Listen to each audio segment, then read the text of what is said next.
ಭುವನಂ Gaganam February 14ರಂದು ರಾಜ್ಯಾದ್ಯಂತ ಬಿಡುಗಡೆ. ಮುಂದಿಂದು ಸುದ್ದಿ, ಅಂತಾರಾಷ್ಟ್ರೀಯ ಸುದ್ದಿ. ರಾಜ್ಯಸಭೆಯಲ್ಲಿ ಇವತ್ತು ನಮ್ಮ ಕರ್ನಾಟಕದ ಸಂಸದರು ಪ್ರಸ್ತಾಪ ಮಾಡಿದಂಥ ಸುದ್ದಿ. ಇದಕ್ಕೆ ಜೈಶಂಕರ್ ವಿದೇಶಾಂಗ ಸಚಿವರು ಉತ್ತರವನ್ನು ಕೊಟ್ಟಿದ್ದಾರೆ. ಏನು? PM ಮೋದಿ ಮಿತ್ರನಿಂದ ಭಾರತೀಯರಿಗೆ ಕೋಳ. ಕರ್ನಾಟಕದ ಸಂಸದನ ಮಾತಿಗೆ ಜೈಶಂಕರ್ ಕೆಂಡಾಮಂಡಲ ಆಗಿದ್ದಾರೆ. ಈ ಸಂದರ್ಭದಲ್ಲಿ ಅವರು ರಿಯಾಕ್ಟ್ ಮಾಡ್ತಾರೆ. ಜೈಶಂಕರ್ ಏನಂತ, ಅಮೆರಿಕದ ಅಧ್ಯಕ್ಷರಾಗಿ ಡೊನಾಲ್ಡ್ ಟ್ರಂಪ್ 2ನೇ ಬಾರಿ ಗದ್ದುಗೆ ಹೇರುತ್ತಿದ್ದಂತೆಯೇ ಅಕ್ರಮ ವಲಸಿಗರ ವಿರುದ್ಧ ಕಠಿಣ ಕ್ರಮ ಕೈಗೊಂಡಿದ್ದು 104 ಭಾರತೀಯರನ್ನ ಗಡೀಪಾರು ಮಾಡಲಾಗಿದೆ. ಈ ವಿಷಯ ರಾಜ್ಯಸಭೆಯಲ್ಲಿ ಚರ್ಚೆಗೆ ಬಂದಿದ್ದು ಗಡೀಪಾರಾದವರ ಕೈಗೆ ಕೋಳ ಹಾಕಿ ಕರೆತಂದ ನಡೆ ಸೇರಿದಂತೆ ಹಲವು ಅಂಶಗಳನ್ನಿಟ್ಟುಕೊಂಡು ಸರ್ಕಾರದ ವಿರುದ್ಧ ವಿಪಕ್ಷಗಳು ವಾಗ್ದಾಳಿ ನಡೆಸುತ್ತಿವೆ. ಭಾರತೀಯರನ್ನ ಅಮೆರಿಕ ಗಡೀಪಾರು ಮಾಡಿರುವುದರ ಬಗ್ಗೆ ರಾಜ್ಯಸಭೆಯಲ್ಲಿ ವಿದೇಶಾಂಗ ಸಚಿವ ಜೈಶಂಕರ್ ಪ್ರತಿಪಕ್ಷಗಳ ಸದಸ್ಯರ ಪ್ರಶ್ನೆಗಳಿಗೆ ಉತ್ತರ ಕೊಟ್ಟರು. ಅಮೆರಿಕದಿಂದ ಭಾರತೀಯರನ್ನ ಗಡೀಪಾರು ಮಾಡಿರುವುದು ಇದೇ ಮೊದಲೇನೂ ಅಲ್ಲ.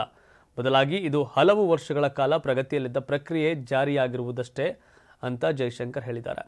ಅಕ್ರಮ ವಲಸಿಗರನ್ನ ವಾಪಸ್ ಕರೆದುಕೊಂಡು ಹೋಗುವ ಜವಾಬ್ದಾರಿ ಎಲ್ಲಾ ದೇಶಗಳಿಗೂ ಇದೆ ಎಂದು ಜೈಶಂಕರ್ ಇದೇ ವೇಳೆ ಒತ್ತಿ ಹೇಳಿದ್ದು, ಇದು ಸಾಮಾನ್ಯವಾಗಿ ಅಂಗೀಕರಿಸಲ್ಪಟ್ಟ ಅಂಶ ಅಂತ ತಿಳಿಸಿದ್ದಾರೆ. ಕಾನೂನುಬದ್ಧವಾಗಿ ಮತ್ತೊಂದು ದೇಶಕ್ಕೆ ತೆರಳುವುದನ್ನು ಪ್ರೋತ್ಸಾಹಿಸುವುದು, ಅಕ್ರಮ ವಲಸೆಯನ್ನ ವಿರೋಧಿಸುವುದು ನಮ್ಮ ಸಾಮೂಹಿಕ ಹಿತಾಸಕ್ತಿಯಾಗಿದೆ ಅಂತ ಜೈಶಂಕರ್ ಮಾಹಿತಿಯನ್ನ ಕೊಟ್ಟರು. ಅಕ್ರಮ ವಲಸೆಯ ಬಲೆಗೆ ಹಲವು ಭಾರತೀಯರು ಬೀಳ್ತಿದ್ದಾರೆ. ಪರಿಣಾಮವಾಗಿ ಅಮಾನವೀಯ ಪರಿಸ್ಥಿತಿಗಳಲ್ಲಿ ಕೆಲಸ ಮಾಡುವ ಸನ್ನಿವೇಶ ಎದುರಿಸುತ್ತಿದ್ದಾರೆ. ವಾಪಸ್ಸಾದವರಲ್ಲಿ ಈ ಪೈಕಿ ಹಲವರು ತಮಗೆ ಆದ ಕರಾಳ ಅನುಭವ ಹಂಚಿಕೊಂಡಿದ್ದಾರೆ ಎಂದು ಜೈಶಂಕರ್ ತಿಳಿಸಿದ್ದಾರೆ. ಗಡೀಪಾರು ಮಾಡಲ್ಪಟ್ಟವರನ್ನ ಯಾವುದೇ ರೀತಿಯಲ್ಲಿ ಕೆಟ್ಟದಾಗಿ ನಡೆಸಿಕೊಳ್ಳದಂತೆ ನೋಡಿಕೊಳ್ಳಲು ನಾವು ಅಮೆರಿಕ ಸರ್ಕಾರದೊಂದಿಗೆ ಮಾತುಕತೆ ನಡೆಸುತ್ತೇವೆ. ಅದೇ ಸಮಯದಲ್ಲಿ ಅಕ್ರಮ ವಲಸೆ ಉದ್ಯಮದ ವಿರುದ್ಧ ಬಲವಾದ ಕ್ರಮ ಕೈಗೊಳ್ಳುವತ್ತ ನಮ್ಮ ಗಮನ ಇರಬೇಕು ಎಂಬುದನ್ನು ಸದನ ಪ್ರಶಂಸಿಸುತ್ತದೆ. ಗಡೀಪಾರು ಮಾಡಲ್ಪಟ್ಟವರು ಒದಗಿಸಿದ ಮಾಹಿತಿಯ ಆಧಾರದ ಮೇಲೆ ಕಾನೂನು ಜಾರಿ ಸಂಸ್ಥೆಗಳು, ಏಜೆಂಟರು ಮತ್ತು ಅಂತಹ ಏಜೆನ್ಸಿಗಳ ವಿರುದ್ಧ ಅಗತ್ಯ ತಡೆಗಟ್ಟುವ ಮತ್ತು ಅನುಕರಣೀಯ ಕ್ರಮಗಳನ್ನು ತೆಗೆದುಕೊಳ್ಳುತ್ತೇವೆ ಅಂತ ಜೈಶಂಕರ್ ಹೇಳಿದರು. ಯುಎಸ್ನಿಂದ ಗಡೀಪಾರು ಮಾಡುವಿಕೆಯನ್ನು ವಲಸೆ ಮತ್ತು ಕಸ್ಟಮ್ಸ್ ಜಾರಿ ಕಾರ್ಯಗತಗೊಳಿಸುತ್ತದೆ. ಮಹಿಳೆಯರು ಮತ್ತು ಮಕ್ಕಳ ಕೈಗೆ ಕೋಳ ಹಾಕುವುದಿಲ್ಲ ಎಂದು ಐಸಿಇ ನಮಗೆ ತಿಳಿಸಿದೆ ಅಂತ ಜೈಶಂಕರ್ ಹೇಳಿದರು. 10 ಗಂಟೆಗಳ ಪ್ರಯಾಣದ ಸಮಯದಲ್ಲಿ ಗಡೀಪಾರು ಮಾಡಿದವರಿಗೆ ಆಹಾರ ಮತ್ತು ಔಷಧವನ್ನು ಒದಗಿಸಲಾಗಿದೆ ಎಂದು ಕೇಂದ್ರ ಸಚಿವರು ಹೇಳಿದರು. ಆದಾಗ್ಯೂ ಸರ್ಕಾರದ ಪ್ರಾಥಮಿಕ ಗಮನ ಅಕ್ರಮ ವಲಸೆ ಉದ್ಯಮವನ್ನು ಹತ್ತಿಕ್ಕುವತ್ತ ಇರಬೇಕು ಅಂತ ಅವರು ಜೈಶಂಕರ್ ಹೇಳಿದರು. ಅಗತ್ಯವಿದ್ರೆ ಗಡೀಪಾರು ಮಾಡುವವರನ್ನ ಶೌಚಾಲಯ ವಿರಾಮದ ಸಮಯದಲ್ಲಿ ತಾತ್ಕಾಲಿಕವಾಗಿ ಕೈಗೆ ಕೋಳ ಹಾಕಲಾಗುತ್ತದೆ. ಇದು ಚಾರ್ಟರ್ಡ್, ನಾಗರಿಕ ಮತ್ತು ಮಿಲಿಟರಿ ವಿಮಾನಗಳಿಗೆ ಅನ್ವಯಿಸುತ್ತದೆ. ಹಿಂದಿನ ಕಾರ್ಯವಿಧಾನಗಳಿಗೆ ಯಾವುದೇ ಬದಲಾವಣೆಗಳಿಲ್ಲ. ಹಿಂದಿರುಗುವವರನ್ನ ಸರಿಯಾಗಿ ನಡೆಸಿಕೊಳ್ಳುವುದನ್ನು ಖಚಿತಪಡಿಸಿಕೊಳ್ಳಲು ಭಾರತ ಸರ್ಕಾರವು US ಅಧಿಕಾರಿಗಳೊಂದಿಗೆ ಸಂಪರ್ಕದಲ್ಲಿದೆ ಅಂತ ಸಚಿವರು ತಿಳಿಸಿದರು. ಇನ್ನು ಗಡೀಪಾರು ವಿಷಯವಾಗಿ ರಾಜ್ಯಸಭೆಯಲ್ಲಿ ಮಾತನಾಡಿದ ಕರ್ನಾಟಕದ ಸಂಸದ ನಾಸೀರ್ ಹುಸೇನ್ ಅವರ ಹೇಳಿಕೆಗೆ ಜೈಶಂಕರ್ ಕೆಂಡಾಮಂಡಲರಾದರು. ಅಮೆರಿಕ ಅಧ್ಯಕ್ಷ ಚುನಾವಣೆ ಸಂದರ್ಭದಲ್ಲಿ ಮೋದಿ ತಮ್ಮ ಮಿತ್ರ ಟ್ರಂಪ್ ಪರ ಪ್ರಚಾರ ಮಾಡಿದ್ರು. ಈಗ ಅವರ ಮಿತ್ರ ಭಾರತೀಯರಿಗೆ ಕೋಳ ಹಾಕಿ ಕಳಿಸಿದ್ದಾರೆ ಎಂದು ನಾಸೀರ್ ಹುಸೇನ್ ಹೇಳುತ್ತಿದ್ದಂತೆಯೇ ಇದಕ್ಕೆ ಆಕ್ಷೇಪ ವ್ಯಕ್ತಪಡಿಸಿದ ಜೈಶಂಕರ್, ಯಾರಿಗೂ ಮೋದಿ ಪ್ರಚಾರ ಮಾಡಿಲ್ಲ. ಕಾಂಗ್ರೆಸ್ ಸದಸ್ಯರು ತಮ್ಮ ಹೇಳಿಕೆಯನ್ನು ಹಿಂಪಡೆಯಬೇಕೆಂದು ಆಗ್ರಹ ಮಾಡಿದ್ರು. ಇದು ಭಾಳ ಇಂಟ್ರೆಸ್ಟಿಂಗ್. ನರೇಂದ್ರ ಮೋದಿ ಅವರು ಟ್ರಂಪ್ ಪರ ಪ್ರಚಾರ ಮಾಡಿದ್ದಾರೆ ಅಂತ ಜೈಶಂಕರ್ ತಿರಸ್ಕಾರ ಮಾಡಿರ್ಬೋದೇನೋ, ಗೊತ್ತಿರಲಿ. ನಾಸೀರ್ ಹುಸೇನಿಗೆ ಹೇಳುವಾಗ ಇನ್ನೊಂದನ್ನು ಒಪ್ಕೊಳ್ಳಿಲ್ಲ ಅವರು. ಟ್ರಂಪ್ ಪರವಾಗಿ ಮೋದಿ ಬೆಂಬಲಿಗರು, ಮೋದಿ ಪರವಾಗಿರೋರು ಟ್ರಂಪ್ ಪರವಾಗಿ ನಿಂತಿದ್ರೆ, ರಾಹುಲ್ ಗಾಂಧಿ, DK ಶಿವಕುಮಾರ್ ಆದಿಯಾಗಿ ಕಾಂಗ್ರೆಸ್ ನಾಯಕರೆಲ್ಲರೂ ಕೂಡ ಟ್ರಂಪ್ ವಿರುದ್ಧವಾಗಿ ಅಮೆರಿಕಾದಲ್ಲಿ ಒಂದಷ್ಟು ಪ್ರಭಾವ ಬೀರಕ್ಕೆ ಹೊರಟರು ಅನ್ನೋದು ಕೂಡ ಸತ್ಯ. ಟ್ರಂಪ್ ಪರವಾಗಿ ನರೇಂದ್ರ ಮೋದಿ ಬೆಂಬಲಿಗರು, ಟ್ರಂಪ್ ವಿರುದ್ಧವಾಗಿ ಕಾಂಗ್ರೆಸ್ಸಿಗರು ಅಮೆರಿಕ ಚುನಾವಣೆ ಮೇಲೆ ಈ ಬಾರಿ ಪ್ರಭಾವ ಬೀರಕ್ಕೆ ಹೊರಟರು. ಇದೇ ದೊಡ್ಡ ನ್ಯೂಸ್ ಸುದ್ದಿ.